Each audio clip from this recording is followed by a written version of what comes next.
सबसे अनमोल रिश्ता एक माँ का अपने बच्चे से होता है, क्योंकि जब वो प्रेग्नेंट हो जाती है और जो 9 महीने का पूरा टाइम होता है ना, वो एक एक पल महसूस करती है कि कब उसके मतलब पेट में जब वो बच्चा हिलता है, हाथ हिलाता है, पैर हिलाता है, हर चीज को वो महसूस करती है। तो जो रिश्ता 9 महीने का होता है ना, कहते हैं ना, जब भी कोई बात होती है तो कहते हैं कि मेरा रिश्ता तुमसे 9 महीने ज्यादा है। कभी हस्बैंड वाइफ आर्गुमेंट करते हैं तो ऐसे ही बोल देते हैं। तो जब इतना प्यार, इतना सब कुछ सेक्रीफाइस, उस समय देखो इतना मतलब अलग हो जाता है कि कुछ अच्छा नहीं लगता, कुछ खाने का मन नहीं करता, कहीं बाहर नहीं जा सकते, मतलब बहुत सारी चीजें होती है। उस पल को कैसे वो 9 महीने निकालती है एक बच्चे को जन्म करने के लिए, और दूसरा जन्म देती है। हर एक माँ दूसरा जन्म देती है जब वो बच्चे को पैदा करती है। लेकिन जब वही बच्चे अपनी माँ को किसी से मिलवाने के लिए अपनी बेइज्जती महसूस करते हैं या अनपढ़ गवार कहते हैं, कुछ होती है अनपढ़ गवार होती है तो इसका मतलब वो माँ नहीं है।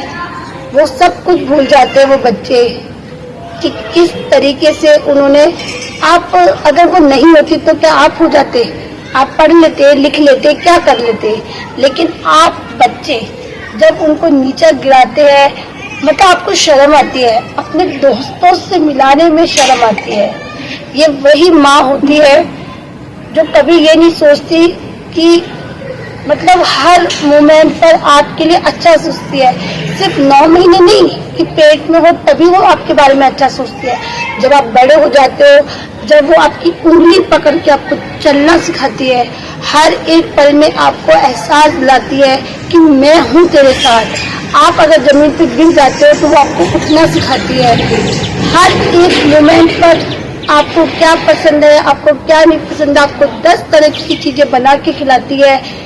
आप तो कह देते हो आपका फर्ज है, तो अगर एक माँ का सब कुछ फर्ज है तो बच्चों का कोई फर्ज नहीं है। मैंने तो ये तक देखा है कि सब बहाने लगा देते हैं, बेटे अरे बहू ऐसी आई है, हम क्या करें, बहू आपसे ऊपर हो जाती है। अगर आप चाहते हो कि अपनी माँ की सेवा करें तो क्या बहू नहीं करने देती? ये सिर्फ गलत फहमी है, ये सिर्फ बातें बनाते हो। सेवा आप नहीं करना चाहते, बहू को तो सिर्फ बदनाम कर रखा है। अगर आप सेवा करना चाहोगे ना, बहू की इतनी औकात नहीं कि आपके आगे चल जाए। आप कहते हो घर में कलेश होती है, माँ के चक्कर में घर में कलेश दिखाई देती है। उस माँ को भूल जाओगे, उस माँ को भूल जाओगे, सिर्फ अपनी जिम्मेदारी से एकदम भाग जाओगे। मुझे ये समझ में नहीं आता, जब आप लोग प्रॉपर्टी में हिस्सा मांगते हो तब वो बातें कहाँ चली जाती है, तब आपको शर्म नहीं आती है। जहाँ पे कर्तव्य निभाने चाहिए वहाँ तो आपसे कर्तव्य नहीं निभते, लेकिन जहाँ पे अधिकार चाहिए वहाँ सारे के सारे आ जाते हैं। देखो कम कोई भी नहीं है।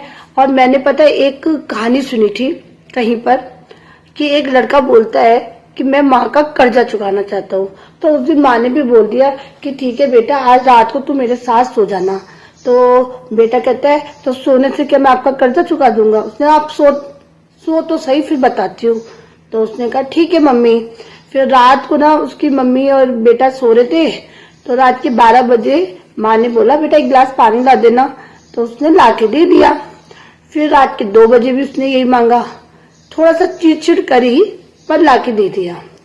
फिर उसने 4 बजे मांगा तो बिल्कुल एकदम गुस्से में लाल होके बोलता है अरे क्या मैं यही काम रह गया क्या मेरे पास में? जब देखो ये बार बार जगाई जा रही हो, नींद खराब कर रही हो, परेशान कर रही हो, जाओ खुद जाके ले आओ, मुझे परेशान मत करो। तो उसने कहा ठीक है बेटा सो जा। वो सो गए।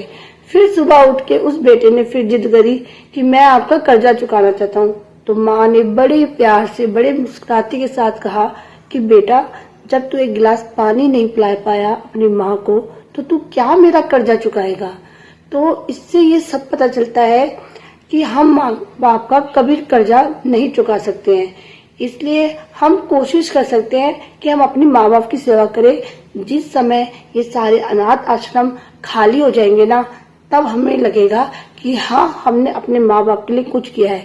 देखिए बुढ़ापा सबका आता है, कोई जवानी में ऊपर, जवानी वाली बात अलग है, जिनकी उम्र जाने वाली होती है उनको हम नहीं कह सकते, लेकिन सब हर एक एज से गुजरते हैं, तो इतराना तो कभी चाहिए नहीं।